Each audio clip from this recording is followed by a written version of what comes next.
आपको एक बात को खुलासा में बतलाऊं कि इसमें हज में जाने को नहीं मिलता। बहुत सारे लोग कहते हैं कि ट्रेनर लोगों को हज में जाने को मिलेगा, ऐसा हरगिज़। बिस्मिल्लाहिर्रहमानिर्रहीम।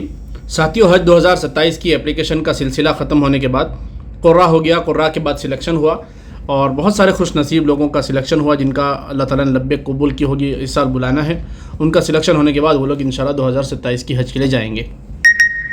हज कमेटी ऑफ इंडिया का जो अगला स्टेप है वो पैसा भरने को लेकर है। पहली किस्त जमा हो रही है, 1,52,300 रुपये जमा हो रहे हैं और उसकी तारीख जो बताई गई थी 10 तारीख थी, यानी कि अगस्त की 10 तारीख। लेकिन जब 10 तारीख को शाम को देखा गया कि बहुत सारे लोग बाकी है, पैसा भरने को लेकर इंतज़ाम नहीं था, तो मिनिस्ट्री हमारी हज कमेटी को रिक्वेस्ट भेजी गई। बहुत सारे लोगों ने रिक्वेस्ट डाली थी, स्टेट लेवल से भी आई थी। तो उनके कहने पर ज़िम्मेदारों ने तारीख को बढ़ाते हुए 17 अगस्त कर दिया गया है। 7 दिन का मौका है, उसमें 2 दिन छुट्टियाँ हैं, यानी 5 दिन वर्किंग डे बतलाया जा रहा है। उसके अंदर आप पेमेंट भर सकते हैं। बहुत सारे साथी पूछते हैं कि हमारे पास 1,52,000 नहीं है तो क्या करें।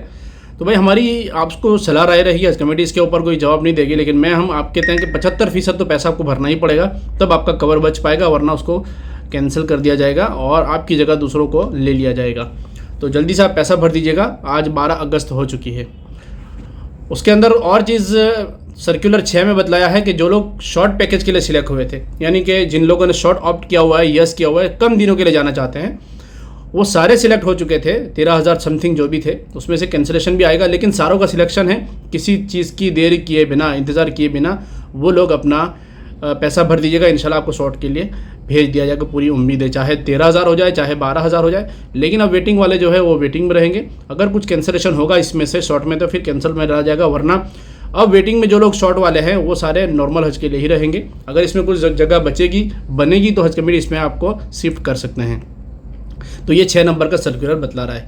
अब जो है एक सर्कुलर हज कमेटी ने जारी किया, खास बताना है मुझे, जो है 5 सर्कुलर नंबर, उसमें सिलेक्शन ऑफ ट्रेनर कहा गया है, यानी कि ऐसे ट्रेनर हजरात, ऐसे वॉलंटियर हजरात जो हज कमेटी के प्लेटफॉर्म से हज की खिदमत करना चाहते हैं हाजियों की, अपने डिस्ट्रिक्ट में, अपने ज़िले तालुका में। तो ऐसे लोगों को इनवाइट कर रहे हैं, वो लोग बुला रहे हैं। तो उसके लिए हज कमेटी ऑफ इंडिया की वेबसाइट पर जाइएगा, जहाँ पर ट्रेनर लॉगिन है। ट्रेनर लॉगिन के अंदर अपना ID बना लीजिएगा, मोबाइल नंबर वगैरह जो चीज़ें मांगी जा रही है। अब ये चीज़ बताने की ज़रूरत नहीं समझता हूँ, मैं वीडियो बना सकता हूँ, लेकिन आप जब ट्रेनर बनना चाहते हैं तो थोड़ा आप खुद भी थोड़ी मेहनत कर लीजिएगा, थोड़ा अपना माइंड लगा लीजिएगा किस तरह इसको फॉर्म भरना चाहिए। सारी चीज़ें आपको तैयार मिल जाएगी, तो फिर फ़ायदा ही कुछ नहीं है कि सारी चीज़ें आपको पहले ही हम लोग बनी बनाई दे रहे हैं। तो ट्रेनर हजरात वही होंगे जिनको हिंदुस्तान में रहते हुए हाजियों की सेवा करनी है, खिदमत करनी है, गाइड करनी है और उनको ट्रेन करने हैं, न कि अपनी मजहबी तौर पर। हज कमेटी ने सर्कुलर में पहली लाइन में लिख दिया है कि उनको इस तरह का रोल इस तरह के तैयार करें कि वहाँ जाकर भी वो प्रिपेयर हो, यानी इस तरह की अपने आप को तैयार करें कि वहाँ जाकर सऊदी, मक्का, मदीना में जाकर तैयारी के साथ जा सकें। ऐसी तैयारी फिटनेस के हिसाब से देखिए, चाहे दूसरी लाइन की लॉजिस्टिक के हिसाब से देखिए, हर तरह से उनको तैयार करना होगा, ट्रेनर की जिम्मेदारी होगी। इसके बहुत सारे क्राइटेरिया बतलाए हैं जिनको जाना है। सबसे पहले आपको एक बात को खुलासा में बतलाऊं कि इसमें हज में जाने को नहीं मिलता। बहुत सारे लोग कहते हैं कि ट्रेनर लोगों को हज में जाने को मिलेगा, ऐसा हरगिज़ नहीं है। ट्रेनर को मक्का मदीना जाने नहीं मिलेगा। वो स्टेट हज इंस्पेक्टर होते हैं जिनकी सरकारी जॉब होती है। उसका सर्कुलर भी आ चुका है, इंशाल्लाह उसके ऊपर तफसीली वीडियो में कल बना दूंगा। आज जो है ट्रेनर के बारे में बता दूं कि इसमें क्वालिफिकेशन कितना चाहिए, वो भी सारी चीज़ें इसमें लिख दी गई क्राइटेरिया में। उम्र कितनी चाहिए, 25 से 60, वो भी बतला दी गई है। उसके बाद लैंग्वेज आप हिंदी, उर्दू, इंग्लिश जानने वाले ज़्यादातर होने चाहिए।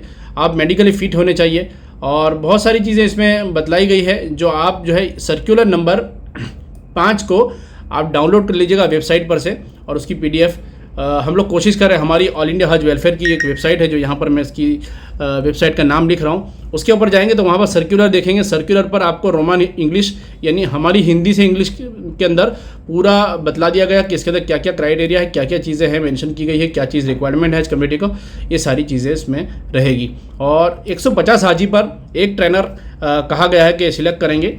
और ज़िम्मेदारों से भी मेरी वीडियो अगर पहुंच रही है, हमसे गुजारिश है कि ज़रूर आप 150 हाजी पर एक ट्रेनर का सिलेक्शन कर रहे हैं, लेकिन एक ट्रेनर को 150 कौन से हाजी दिए वही पता नहीं होता।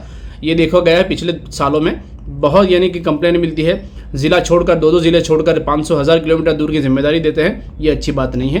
तो जो हाजी आपके अंडर में, यानी जो ट्रेनर के अंडर में आता है, उसके हाजियों के नाम नंबर उसको मिलना चाहिए, देना चाहिए। और हाजियों के लॉगिन पर भी उनका ट्रेनर का नंबर मिलना चाहिए, और ट्रेनर के लॉगिन पर वो हाजियों की लिस्ट उनको मिलनी चाहिए। चाहे वो डाउनलोड का ऑप्शन हटा दीजिएगा, डाउनलोड ना हो, लेकिन वो वहाँ से देख तो सकते हैं, बाकी उनकी मर्ज़ी है। तो ये थोड़ी मांग ट्रेनर हजरात की तरफ से आ रही थी, जिम्मेदारों तक हमारी मांग है, ज़रूरत हम उसको राइटिंग में भी दे देंगे। और हज कमेटी के जो ट्रेनर हजरात हैं वो क्या क्या क्राइटेरिया में आते हैं वो यहाँ पर पढ़ लीजिएगा 5 नंबर के सर्कुलर में, और एप्लीकेशन कर दीजिएगा। एप्लीकेशन शुरू हो चुकी है 11 अगस्त यानी कल से शुरू हो चुकी है। आखिरी तारीख जो है 23 अगस्त 2026 तक रहेगी। उसके बाद टेस्ट लिया जाएगा, उनका एग्ज़ाम होगी, यानी स्टेट लेवल पर एग्ज़ाम की जाती है उनकी, वो है 30 अगस्त को। और उसके बाद आपका रूबरू भी बुलाए जा सकते हैं इंटरव्यू वगैरह के लिए, वो भी देखा है, वो स्टेट लेवल वाले करते हैं। और उसके बाद हज का ट्रेनिंग प्रोग्राम मुंबई में 2 दिन के लिए होगा।